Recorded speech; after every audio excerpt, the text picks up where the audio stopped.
Welcome back to the Monolith Film Podcast, the best podcast in the entire world. This week, we're talking about Swiss Army Man, directed by the Daniels. Daniel Scheinert and Daniel Kwan, starring Paul Dano and Daniel Radcliffe. That's a lot of Dans. Not enough for me. Give me the old D-boys. Paul Dano plays Hank. Dude, good? I'm good. Dude, stranded on an island, about to kill himself, discovers a corpse. Danny Rad. Danny Rad. Danny the Rad Man. Rad. Danny the Rad Man Potter. The corpse has got some special abilities, and you know what? Ends up saving his life. In more ways than one. Yeah, that's pretty much the whole movie. Teaches him friendship, love, and farting. Flatulence. Spoiler alert. Nick, this was your first time seeing it. What'd you think? I quite enjoyed it. This is a movie I think you got to watch with a lot of people. I think you got a gang of people turn this on, and you'll be giggling the whole time. Yeah, definitely. It was really funny. You have seen it before, right, Joey? Yeah, I'd seen it. So what'd you think the first time you ever saw it, and what'd you think this time seeing it again? Well, the first time I thought, wow. Okay, let me go a breakdown. So, first put it on, I was like, oh, Danny Radcliffe. I liked pretty much most of the stuff he did, if not all of it, after Harry Potter. Yeah. I thought it was a really interesting career choice that he made to go for these more indie stuff afterwards. He's Right. breaking away from the typecasting. I think it's working for him. Wizard. I like him, yeah. He's I like fantastic. him, yeah. Everything he does after Harry Potter, I find just way tremendous. better. Yeah, exactly. And I also really liked Paul Dano's work. Yeah. So I saw these two in it, and I was like, yeah, I could give it a shot. So I put it on, and my first thought was, wow, this is really stupid. But it just doesn't give up on you with it, and it ends up being one of the funniest movies ever, honestly. It's hilarious. The opening 2 minutes where the kind of production credits are coming in, and there's the ocean or some kind of body of water. Pacific. And there's notes floating around in it. I don't want to die alone. All kinds of sad things like this. And this movie's gonna be crap. I've seen this Yeah, it tons of starts times. off, yeah. And then you see Daniel Radcliffe's dead body on a beach, just ripping the hottest beef you could ever imagine. For those. And then Paul Dano's jet skiing out of his ass. It's fantastic. It just turns it around at the 3-minute mark. For those few viewers who don't know what he's talking about, you gotta watch the movie, because ripping hot beef might be a bit mysterious, but it applies. It's pretty absurd. The first time I watched it, I thought the final line of dialogue at the very end of the movie summarized my entire initial experience perfectly. Just Sarah, I'm not sure who the actress is, just standing there. What the fuck? Yeah. just such a perfect way to end this movie. Yeah. Thought it was so funny. But watching it a second time, I mean, same thing that happens with every movie, I guess, just able to appreciate it a lot more. Yeah. On a second viewing. I connected a lot more with the more sentimental notes that it was. Yeah. On the second viewing. You see through the comedy, the humor that they have, and you get to more like the main point of it all. Yeah, definitely. Yeah, it definitely starts off real sad. The notes, the sad notes floating in the water, and it opens with him about to hang himself. So the twist on Daniel Radcliffe being dead is that he is the Swiss Army Man. He has the magical abilities to save Paul Dano in times of distress. He's a canteen, a wood chopper, a farting jet ski. He can shoot things out of his mouth. He can do it all. He's the perfect man. Yeah. He's this boner's a compass. yeah, That was interesting, that part. Yeah, It's quite interesting. especially how it came back in the end there for a sec. It's like a fantasy movie where, I don't know, where instead of like a fairy or some kind of fairy godmother or something, it's Daniel Radcliffe's dead body. It's the same mode of like a fantasy movie where Cinderella has to find her way, except this is Paul Dano and Daniel Radcliffe's dead corpse. Yeah, there is a very interesting interesting recurring motif, I guess, where whenever it would start getting serious, it would get ridiculous instead. Like, it would just totally flip. It starts off where this guy is stranded on an island. He's like, I don't want to die alone. There's notes in the water. He's about to hang himself. He finds a dead body washed up on the shore, and he goes, and it just starts farting all over the place. And he rides the farting corpse like a jet ski over the Pacific Ocean.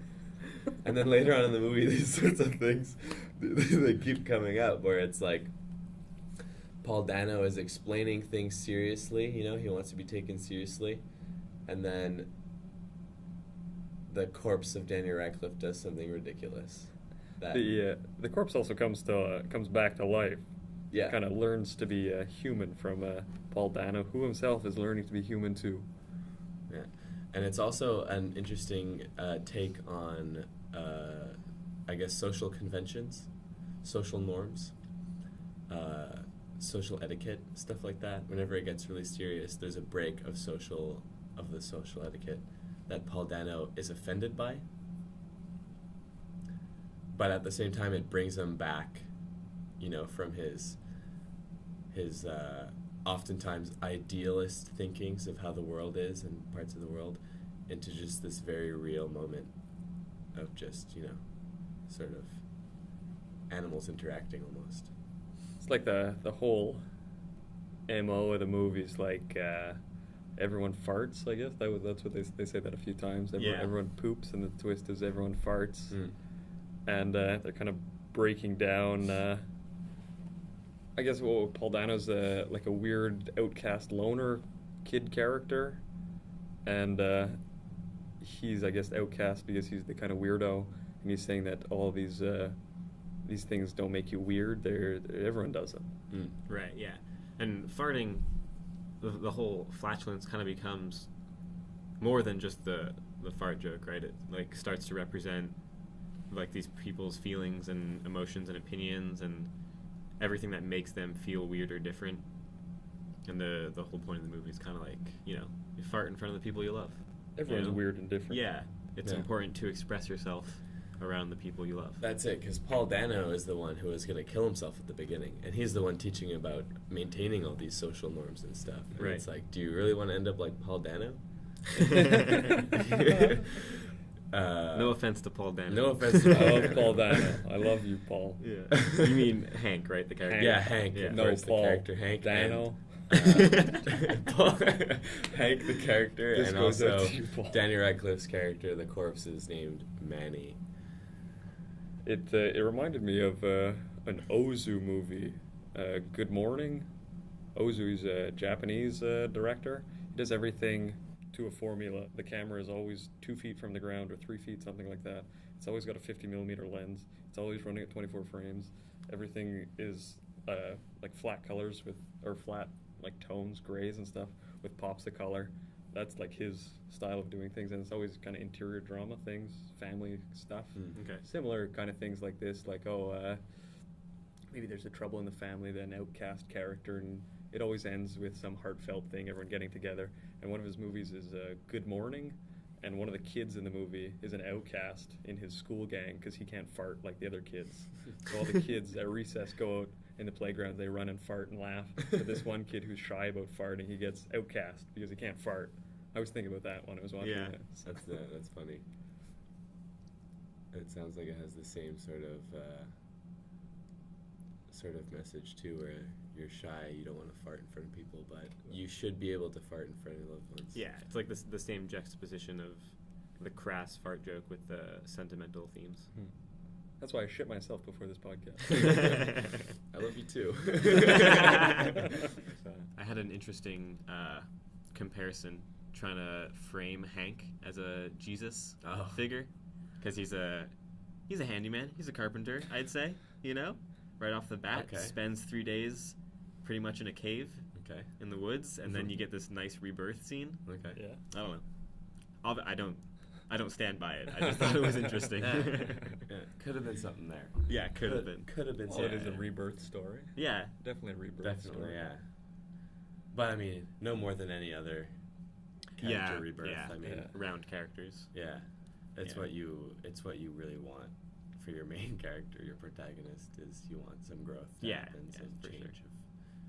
change of direction. I think, like you said, it's more of a coming of age story than it is a redemption or. I was thinking it's like It's Moonrise Kingdom. You guys seen that movie? Yeah, I love that movie. I haven't Yeah. seen it. I think it's the same thing as that, but with kind of young adults instead of Yeah. young kids. Very similar Yeah. aesthetically to Yeah, Wes same Anderson's story. movies. Yeah. Paladin tone for Yeah, sure. exactly. The kind of family things. A hurt child always seems to be the central driving force of all the stories. Always kind of a kid mad about his father. Okay, I like it's when your first coming of age is your loss of innocence, right? Mhm. Right. And so Hank has lost his innocence before this movie even began. Yeah. So this is now, but yeah, so he already lost his innocence. It's gone. He's not a kid, right? Obviously, he's a young man. He's a young adult. But he hasn't been coping with his loss of innocence properly, right? He's shy. He's reserved. He obsesses over, things that he could have, people that he could meet, could be with. And so this is sort of his coming of age into his sort of accepting his loss of innocence, and then his also coming to terms with it and dealing with it, not just having his loss of innocence and then he can't cope. He can't cope with his having lost his innocence. He doesn't know how to. He's going back in the shell after Yeah, that. exactly. When he was hanging himself at the beginning, it was outside of the mouth of a cave. It's sort of like, but it was open to the world.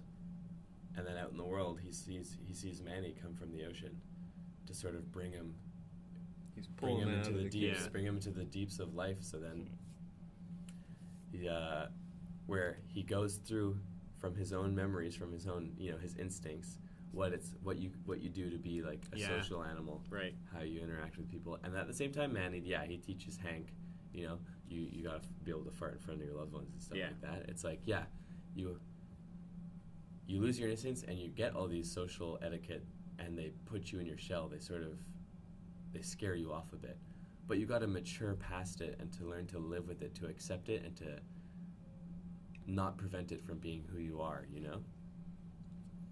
So he sort of matures in that way, I feel, where after this he comes out of his shell, he accepts all the social norms that he was taught and that he passes on to Manny in the film, but he also accepts that he can still be, innocent or like a child, in front Yeah. of his loved ones, from his close. He can really Yeah, be I think who he was. He accepts that he can be sad and lonely and Mhm. not have someone to love, Mm-hmm. and like that happens to everyone Right. eventually in life, and you gotta find the people that you can fart in front of Mm-hmm. and fucking fart in front of them. Just let her rip. Yeah. So I feel like this is the missing step between your loss of innocence and your fully fledged adulthood. Right. Yeah. It's Like not- a secondary coming of age. right. almost. It's like you don't just have to lose your innocence to become an adult. You also have to cope properly with having lost it. Right. Yeah. It's the maturation that comes after the loss. Exactly. Yeah. Yeah. Yeah. So this was the Daniels' first feature film. Was it Yeah. They're together or apart as well? believe ever, At yeah. least Ever, as a right? duo. Yeah. At least as a duo, probably Okay. ever. They were music video guys before. Yeah, music videos. They did. I can see that. You might recognize some of their videos if you've seen "Turn Down for What" by DJ Snake and Lil Jon. Actually, Yeah. interesting. Have you seen that video? I have not. Honestly, I'm not surprised. Huh. Good video. The video, it has the same humor. Music video where it's kind of slow motion sometimes. They kind of move through an apartment kind of thing. Yeah, exactly. Yeah, It's okay, moving yeah, through I an know that one. apartment and like breaking through walls and. Yeah, I remember that one. Yeah, exactly. So they really have never done. This is their first feature film. But they are collaborators. They always work together. Yeah, those two always. guys. Yeah. Okay. I can definitely see them doing music videos. I mean, music is a huge part of this movie, That's true. and it's playing almost consistently. There's like a solid chunk during the transition between the second and third act, that kind of montage Mm. scene, where it's basically just a music video. That's true. Also, the music was very interestingly integrated into the film. Yeah. It was like a part of the film as much as the actors, like, playing their roles. They would sing out parts, like themes, Yeah. rhythms that would, be taken by the bands, I guess. That would. Yeah. Well, to anyone who hasn't seen the movie, the score is almost fully a cappella, and at least 50% of the time performed by the actors in scene. Yeah. It's like we're in their heads listening to the orchestras they're conducting in their brains. Yeah. In these scenes. I think the reason the music is so prominent in the film, and the reason it's a cappella and all that, is that it's almost an extension of that self-expression that this movie is trying to show as being so important. Also an extension of loneliness, though, if it's a cappella. Just true. Singing by yourself. There's no there's no instruments to it. No support, anything else. no instrumental support. Yeah. And this is about loneliness, I guess, the movie, in some way. Yeah, definitely. Or about learning to overcome some kind of loneliness. Yeah, I think kind of about Alienation. accepting it and letting people in. Yeah. When you're lonely, it's hard to kind of, I guess, talk about it because you feel like you'll just push people away. Right. So then this movie's kind of saying, nah, dude, fart in front of them. It's all good. It's all cool. Yeah, it's like, don't be shy in front of your friends. Yeah. In front of your loved ones. Basically, it's like, just be yourself. And, if you're yourself, and the people who stick around you will, they'll be with you for who you are, so you won't have to worry about if they're truly your friends, or, if you could truly count on them or not. Interesting fact, this is actually based on a true story. It's interesting what they do, the whole fart joke. Like, they take the whole movie is just one big fucking fart joke, and they manage to turn it into such a serious and emotional, sentimental movie. Yeah. And very authentic, too. That was really well acted. Yeah, Paul Dano's fucking good in this movie. When he first dresses up as a girl, Yeah. and Daniel Radcliffe compliments him, and he takes the compliment, he's like, "Oh, you think I'm pretty?" Yeah. Just he does that so well. Yeah. It's so funny. He actually blushes and kind of he's acting all coy. He couldn't grow a beard. So his beard is completely fake in the movie. Oh, yeah. Yeah, it looks pretty good. It's all right. Yeah. That was real. Looks Yeah. dingy enough. It's a fantasy movie, but the one thing I kind of didn't like is his phone has 10% battery, and he's on the beach, and he had enough time to grow full-face beard that's maybe 3 inches below his chin. That's Well- what do you think a month? Well, he was His also phone- submerged completely in the Pacific Ocean in his phone. That survived, also, too. Well, it was in a Yeah. Ziploc bag. Oh, that's, yeah. Is it? That's Yeah. true, he did But that. his phone could have been off. Yeah. Your phone still drains when it's off. It can last. But I mean, fuck, I want Paul Dano's phone. I'm charging every day. When we talked about Cannibal Holocaust, you were talking about how Diodato is constantly trying to trick us into questioning what's real and what isn't. There's a consistent theme that shows up a lot in this movie as well. Very differently, obviously. It's a question between cinematic reality and actual real footage for Cannibal Holocaust. Whereas in this one, it's the question between fantasy and reality. Right? I mean, the whole time, at least the first time I saw it, I was left wondering for the entire duration of the movie, is Manny actually, a talking fucking super corpse, or is Hank just going insane? Right. And there's a few instances, every time Paul Dano tries to kill himself, Yeah. I can't help but think, what if he actually killed himself and this is all just instant pre-death fantasy kind of thing? And then there's these scenes where Manny shuts down and turns back into a corpse, and then some traumatic event snaps things back into motion, right? Like when they first get attacked by a bear, Right. and he slips on shit and falls down the hill. Yeah. Right, he got angry at Manny because things got too real. They were talking about his dead mother. Right. So things were getting too real, right? So that threw Hank back into reality. And then this traumatic event of the bear, this near-death experience, makes his sanity kind of snap again, and Manny comes back as this super corpse. But if he learns how to talk to people, talking to a non-person. Yeah. He learns how to have human interaction with a dead person. He learns how to have human interactions by not only having them with a dead person, but teaching the dead person how to have them. Yeah. So Yeah. it's like he knew. It's like we all know how to have these interactions. It's like an instinct for us because we're social animals, you know? He's Yeah. remembering it Yeah. through teaching. You just sort of got to work it out for yourself in the real world. He also Do it. You got to go yeah. out and do it. He also a few times goes against what he's been taught, right? A few times he like stops himself. He's like, "Shit, fuck, I sound like my dad," Right. you know, and he stops himself and corrects himself based on what he's been taught. So that was really interesting as well. It's almost like he's raising a child. Mm. It really was almost like he was raising a child because the same sort of social slip-ups that a child would make, Manny was making. Yeah. Because he was learning how to do them, right? For example, when Hank is teaching Manny what junk is, garbage, Right. he's like, it's sort of just things that people don't need anymore. The things that the people used to want, but then they don't have any use for anymore, so they throw it away. Yeah. And then Manny is like, well, are you garbage? Yeah. And it's like, it was a genuine question. Yeah. He didn't realize that it applied only to inanimate objects, at least literally only to inanimate objects.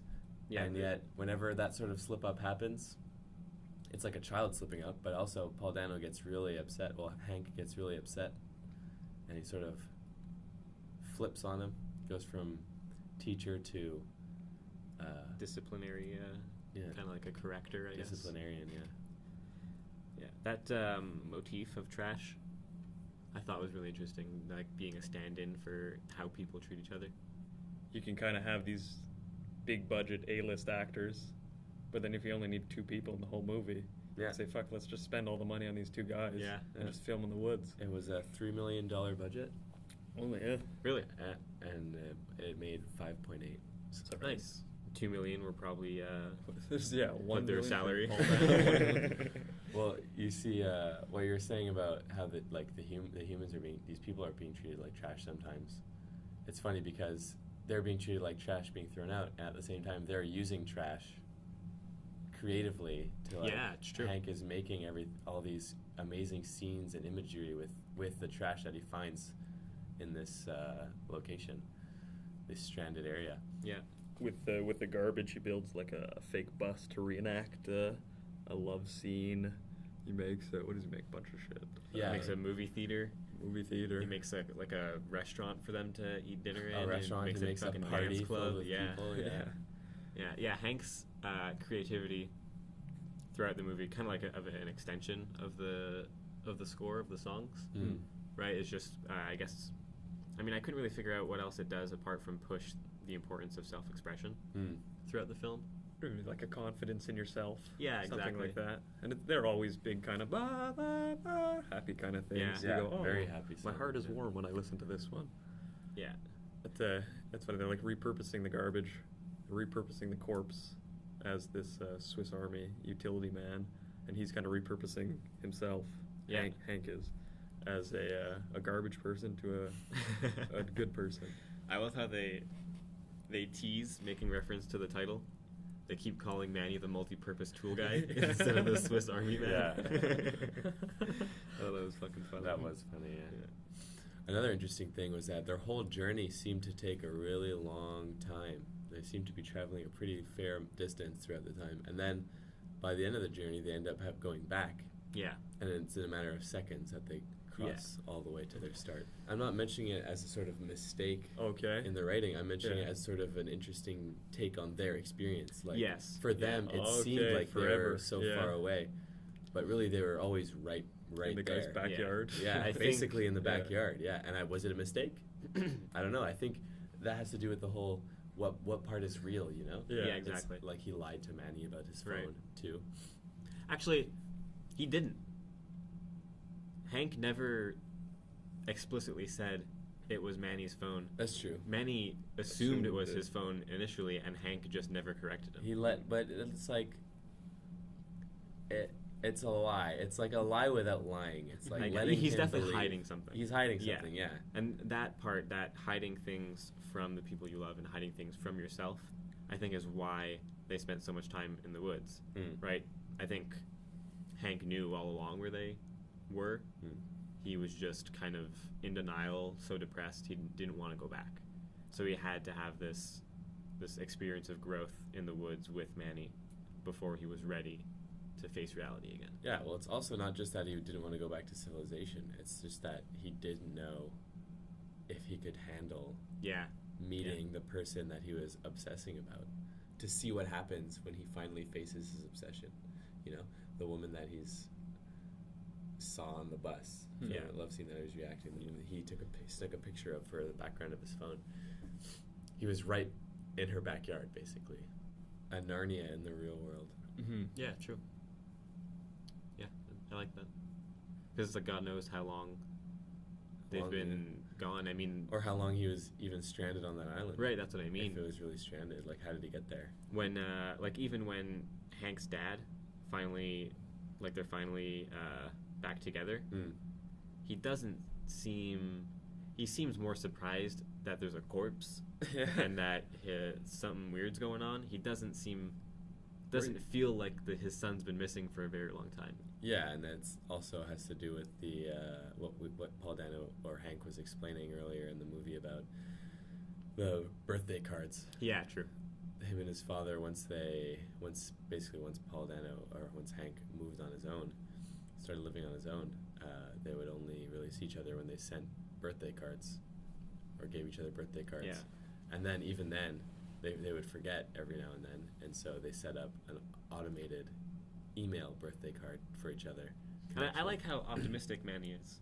You know, even when Hank is telling this sad story about never talking or seeing his dad anymore, all Manny can say is, I hope someone used to send me cards.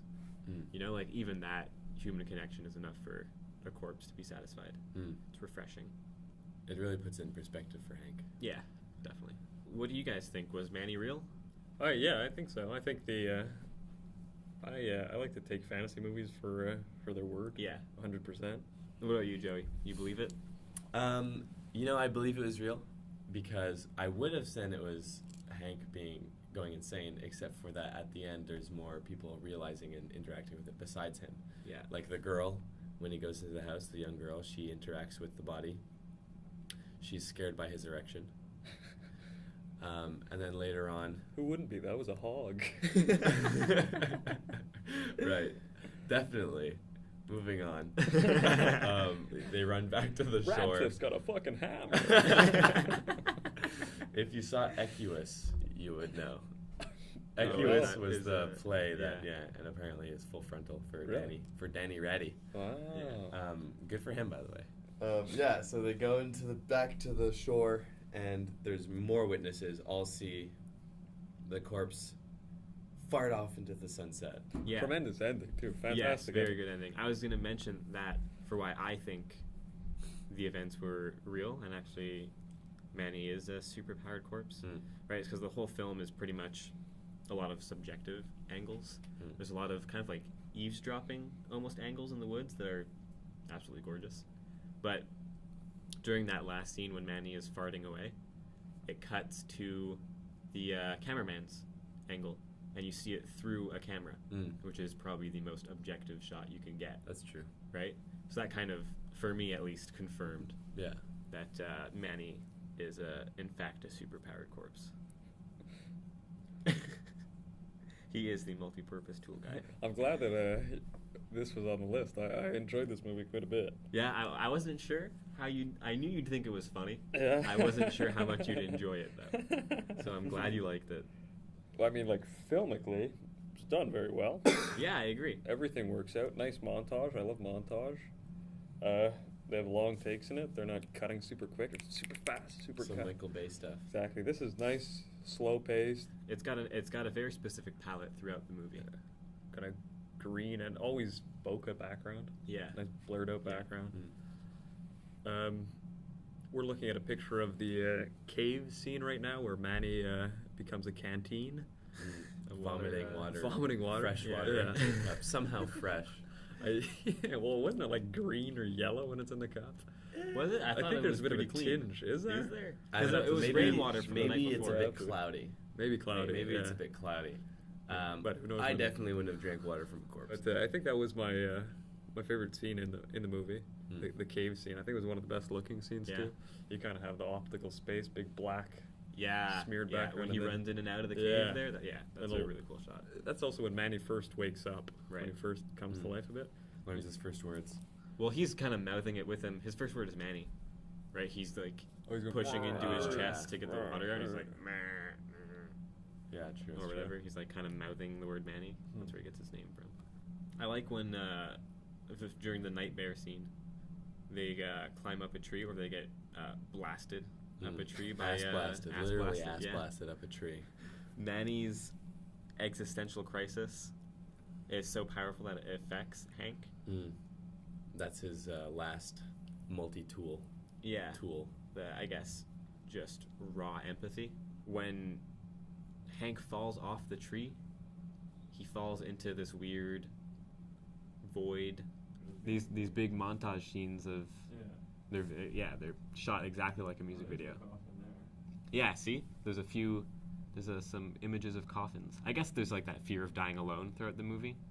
Yeah, okay. So there you go.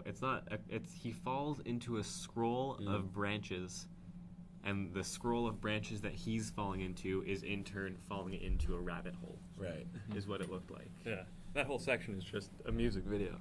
Completely shot like you would shoot a music video. So what do you guys make of that? The scroll.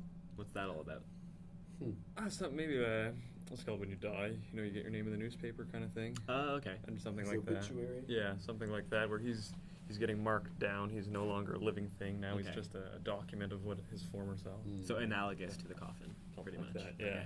And you see them putting the phone in the coffin, and the falling leaves turn to falling garbage. Yeah. So the Manny rabbit hole would just be decays. his grave. Right. Yeah. Falling into his grave. So then he doesn't die, right, when he lands. So what does die? Because this is very explicitly showing that something dies in the scene. It must be his character development. His character, who he was before this scene, is dying, and he's gonna come back as the Hank who learned from this experience, who's not too shy to tell the world what he saw.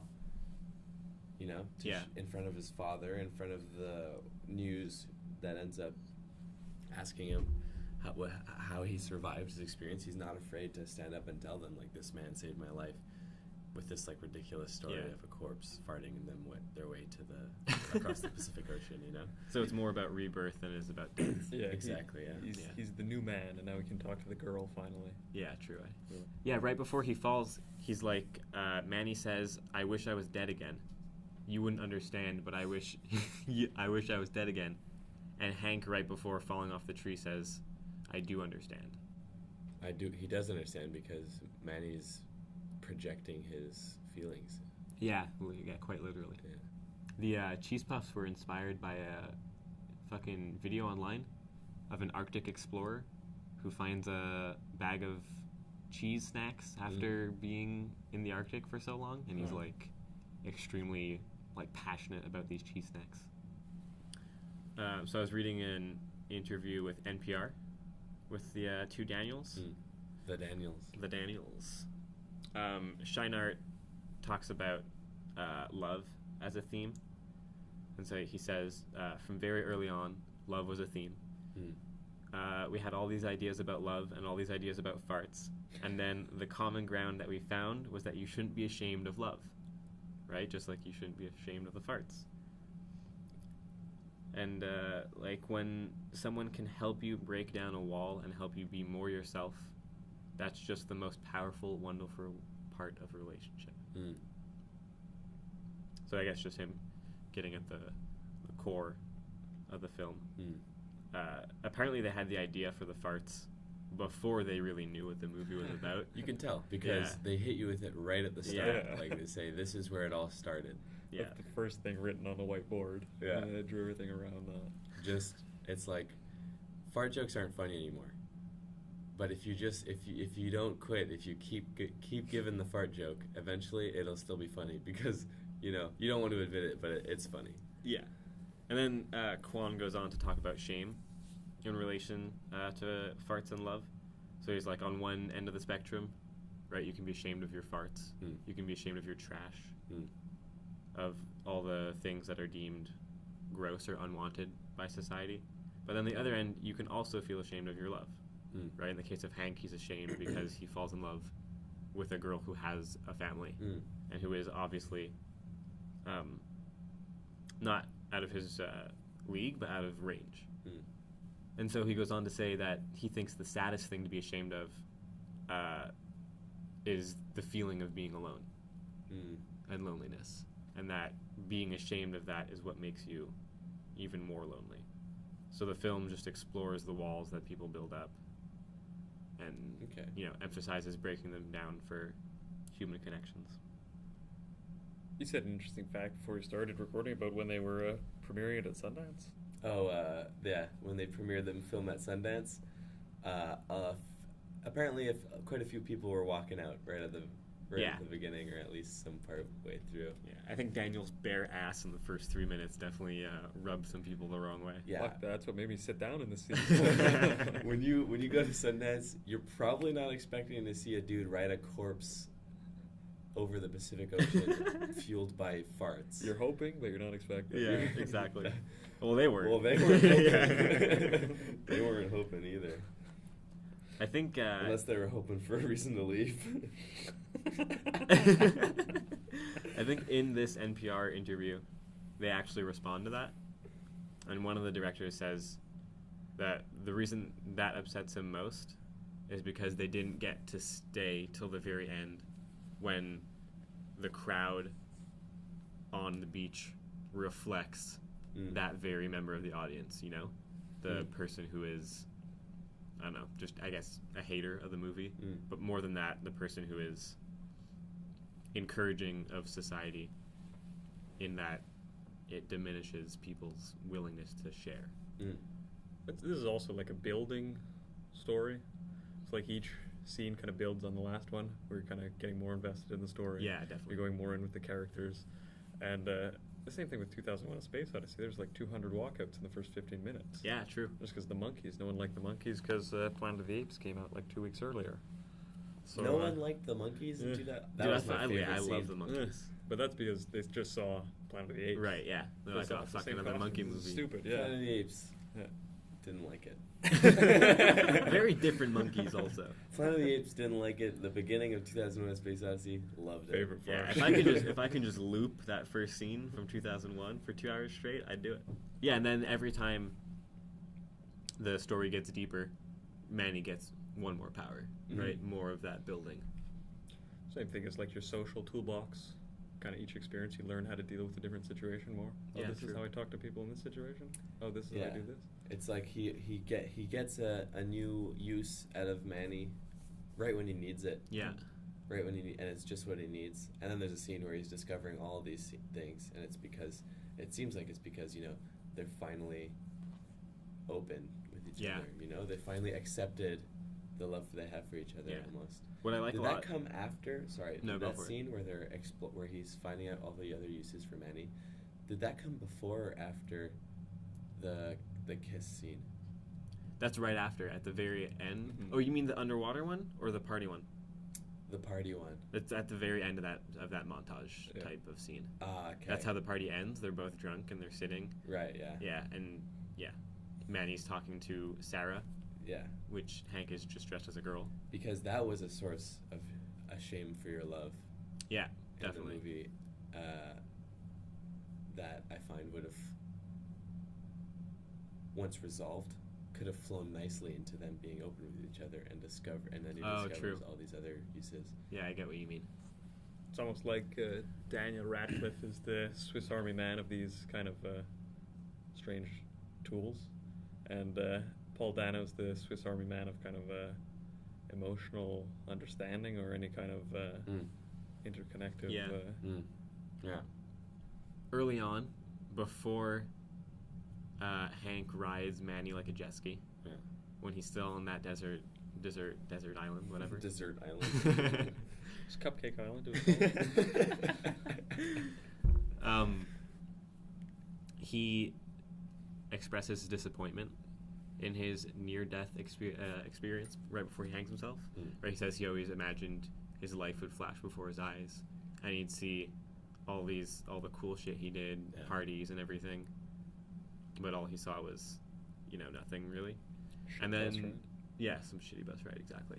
And then he, gets to live all those experiences that he wished he always had with Manny in the woods. I just thought that was nice. Yeah, that's true. That is what happened, though, isn't it? When he's Yeah. about to die, too, he starts getting the flashbacks of all the fun things that him and Manny Oh, did, that's too. true, eh? Yeah. So Wow. he comes full circle at the end. He gets to have his death fantasies without dying at the end. Or gets to have a fulfilled life. Yeah. Faux fulfilled life. Yeah, I guess opening up allowed him to live a fuller life. Or virtual life here. Yeah. What did you guys think of the light homoerotic necrophilia? No I problems thought with it. I thought it was quite tasteful. I was rooting for it. If I'm being fully honest, I was invested in the relationship as more of a friendship. I was like, yeah, go for it. You guys got this. I mean, necrophilia. Didn't bother me. Is it necrophilia? Well, Manny's dead. Oh, because he's Not talking. really. He's conscious. Yeah, He's he moving. does become fully. He gets up and walks. Yeah, by he the talks. Yeah, He's turning into a real person at the end. end, it's like. that's true. That's why I said light. Yeah, I necrophilia. mean. What prefer the heavy necrophilia? stuff. They kissed reenacting a scene, like. Oh well, they suck face underwater pretty hard. Well, he realizes a new power from the suit. There's no way, dude. He's an That's airlunk. dude. Because he doesn't want to drown, so it's a breather. It's a breather. No way, dude. I'm not buying it. I got that from the movie as well, but they weren't that deep. He could have swam up. He had time. He stalled for the kiss because that's what you were saying, right? They were ashamed of their love together at the end of the party. They almost kissed and they didn't do it. Mm-hmm. And then on that pipe bridge, Mm-hmm. Manny is expressing or trying to express his shame, but he doesn't know the word for it. Right.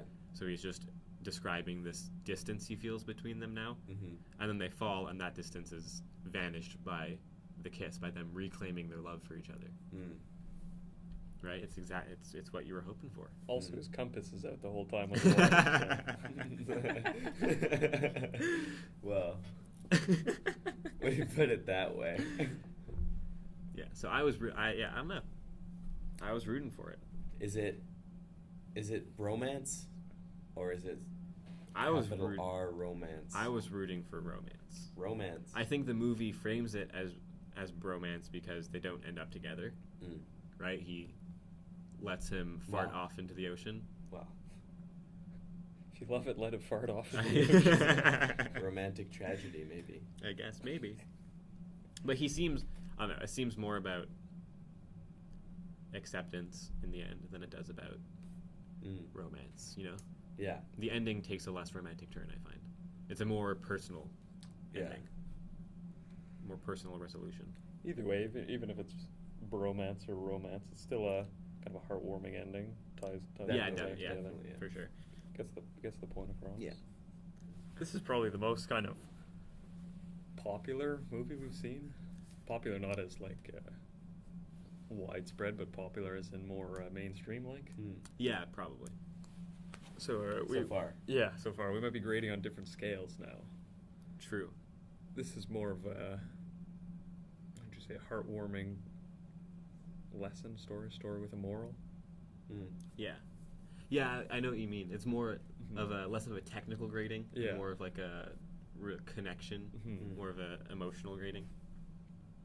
Yeah. I'd give it a solid 7.5, 8 out of 10, around there. I really like the movie, Mm. and the second time around, I just liked it even more. The second time around, it was less of a what the fuck. That was a pretty Yeah. funny and cool movie, and it's more of a holy shit. That was a really touching movie. Mm. So it's nice. Both of those together really work well in this case. Yeah, that's true. Yeah. I didn't like it until the first fart, and then I loved it the rest of the way. So the first 2 minutes I didn't like, and the rest was fantastic. I'd give it also a 7.5. Okay. Yeah, I was gonna say, I was thinking 8 out of 10 too before. There you go. Mostly because you guys said around there. No. Mostly because I thought it was an interesting. An interesting story where it's like it's not your loss of innocence, like I was saying before. It's your, coming to terms with having lost it, and how do you move on from there? How do you accept all these social responsibilities while still maintaining who you are as a person? And that loss of innocence is what comes with the shame, being ashamed of the things that we all naturally do, like one of the Daniels was saying. That spectrum of shame. You're ashamed of this and that. You're ashamed of love, and what's the other? Your farts. Your farts, right. Right. How could I forget the farts? I don't know. It's like the whole movie. Anyway, yeah. And so, I thought it was a really well put movie. And I thought it was also, maybe it's been done before, but not to death. Not like every... This has definitely not been done before. What do you mean? With this kind of like...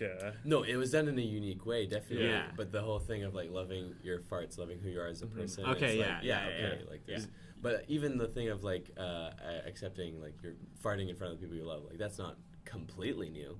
Yeah. Right. But it's like it's relatively unexplored. Yeah, it's definitely never been pushed to such an extent that it's like at the forefront of the movie. And so I thought that was really interesting. And also, I mean, the acting was amazing.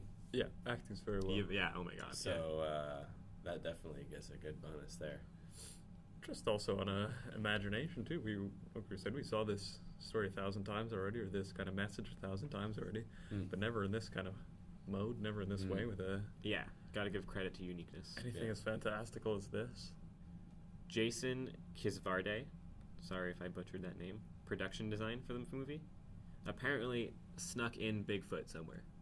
Oh, yeah? So somewhere in one of the wood shots, there is Bigfoot just fully in the movie. Huh. And I have never been able to find it. Oh, yeah? Yeah. I keep my peepers peeled next time. I've seen it, I think, a total of 3 or 4 times now. Probably 4. Well, feet can't be that big if we never saw them. And I've you little bitch foot, Mola! I've scrubbed through it a decent amount of times. Can't find him. They said if you do find him, then the Daniel and Daniel will send you Daniel Radcliffe's towel from the set, $20, and maybe a retweet. So look it up. Sounds like it's there for one frame or something. Yeah, exactly. Yeah. You go frame by frame for the whole movie to find. During one of the montage scenes, super fast. Yeah. Jesus. Yeah. So if you like Bigfoot, I don't know, keep an eye out. I guess. Fuck. If you like Bigfoot, go fuck yourself. How about that? When they're having that like super touching conversation or whatever, Manny's just like, maybe we're all just ugly dying sacks of shit. Oh yeah. That was so fucking funny. That was hilarious. Sums it up though. Yeah, exactly. Yeah. Oh, I love when they have Hank's getting dragged away by the bear, and they're having this conversation about what happens when you die. Mm-hmm. And they start talking about how, because it's a recurring joke that you shit yourself when you die in the movie. Yeah. So they're saying how you're going to shit yourself and then that'll be it. And they correct themselves, and it's like, no. Everyone else is going to shit themselves when they die. And all of our shit's going to mix with everyone else's shit until everything's just one big pile of shit. Yeah. Paul Dano says. And Hank's like, that's kind of nice, you know? Yeah. Because then maybe one day my shit is going to rub up against some of your shit. Yeah. I thought, dude, that's like another instance of like the juxtaposition between shit and love. But it fucking, I don't know, it works so well, I find. I loved it. Thanks for tuning in. This has been the Monolith Film Podcast. You can send your comments, thoughts, opinions, and suggestions to monolithfilmclub@gmail.com. Find us on Instagram and Twitter @monolithfilmpod. Next week, we'll be talking about, and excuse me for butchering this name as well, Apichatpong Weerasethakul's 2004 film Tropical Malady. Very excited. Native speaker. I'm really I'm very curious to see what this movie's going to be all about. This is fantastic. Yeah. Wait for that one. I'm Lee Byrne. You can find me on Instagram, Lee_Byrne. I'm Nick Gillum. You can find me on Instagram at ngillum77. I'm Joey Byrne. Don't look for me. I'm not there. All right. See you next week, guys.